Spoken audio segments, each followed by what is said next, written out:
Hi, I'm Shellie from The Fabulous Journey, and today I want to talk a little bit about makeup for mature skin. Over the last few years, it's been a regular theme, a running thing for me, just trying to figure out what makeup looks the best, looks the most natural as I continue to get older, realizing that seasons come and seasons go and I have to continue to change with it.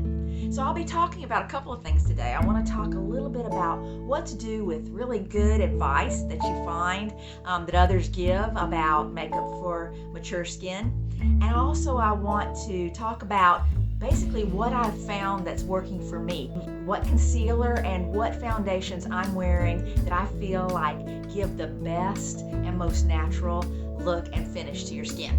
So let's get started.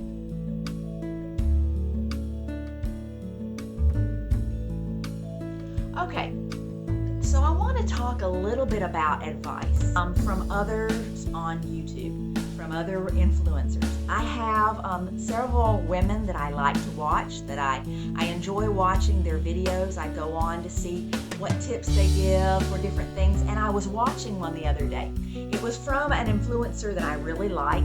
I like her videos a lot, and she's a beautiful woman, and she often has great things to share. And so she was sharing a YouTube about doing one side of mistakes she had made with her face, and then doing the other side with some of the tips or the things that she'd learned that actually lift the face or make her face look lifted or more youthful. And I thought, what a great thing. So I watched it all, and I watched the tips. Some of the things I've been doing for a long time and weren't really new, but she did a few things, and I thought, oh, wow, that's great. She's got some really great insight. I'm going to go try those things. So I jotted them down and thought about it and went, and the next day I decided, okay, let's try those things on my face. And so I went through those tips. One was, for instance, was to do the eyeliner, the top eyeliner on the inner waterline to allow for a thinner line to make it more natural, so you still outline the eye without having such a dark line. I thought it was a great tip. I did it. It did look good that day, but what happened is I woke up the next morning with a lot of matter in my eyes, and I realized that I had not been able to get all the makeup off. And even though it looked good, it was very difficult for me to remove all of that makeup on my inner eye, and it was actually causing a reaction, and I realized that wasn't going to work for me. So even though that was good advice, it wasn't good for me. I also took another piece of advice, and she suggested that rather than putting blush lower on your cheek, that you should only put the blush at the very top, just around the corner of your eye, to draw the eye up. And I thought, oh, that's neat.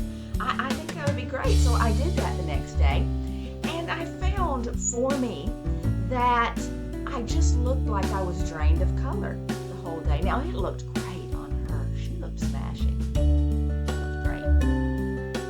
I saw the before and after. I saw her do it. It worked for her. It looked good on her. But when I did it, it just did not go for me. It was flat for me.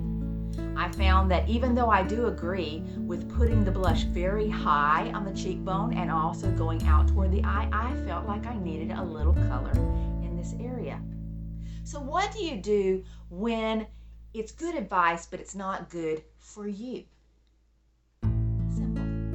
Take what works for you and you leave the rest for someone else. It's so tempting for us to just take everyone's advice.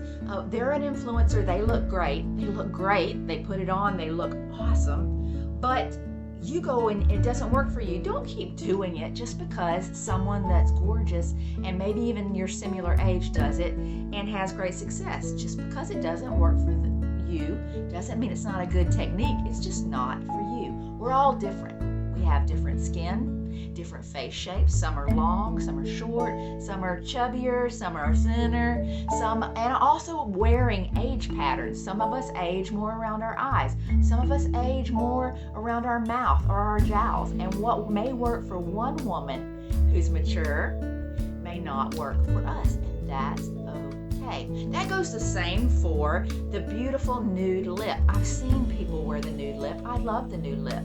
It seems like a lovely thing. I have tried it in every possible shade of nude, and basically what it comes out for me is no color. It doesn't work for me. It's just not for me, girls, and I get it, and I've got to be willing to let it go, even though it's very popular for a lot of people, including this influencer that I really like on YouTube. She's great and she's gorgeous and she wears the nude lips so well, but it just doesn't work for me. So take the good and leave the rest, and it all works out in the end. God's made us all unique and special. Let's take what we've got and learn to work with what we've got and to enhance it to the best of our own ability.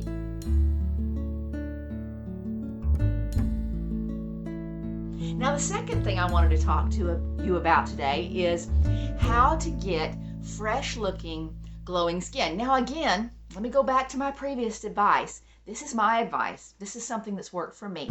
So just take it with a grain of salt, see if it works for you.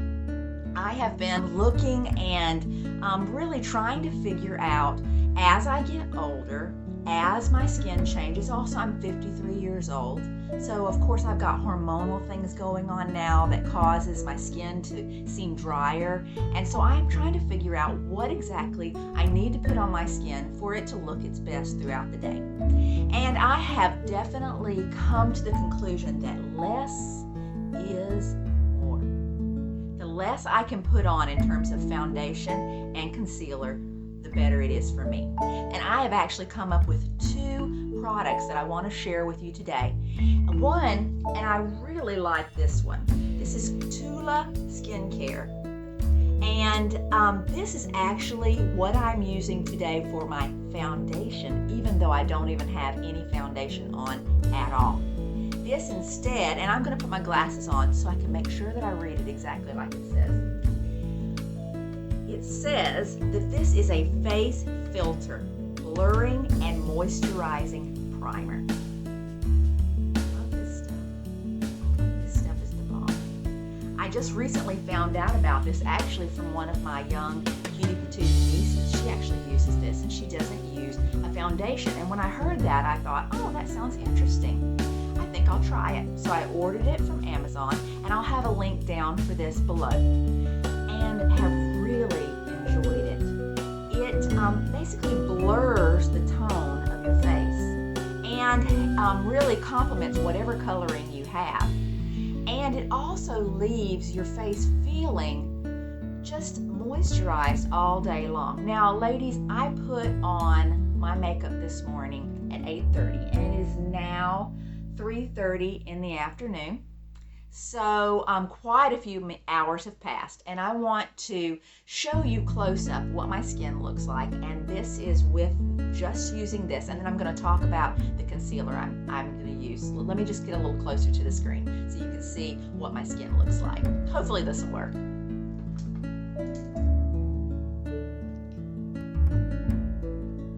So I want to show you, I've really been trying to figure out what's going to work around my eyes.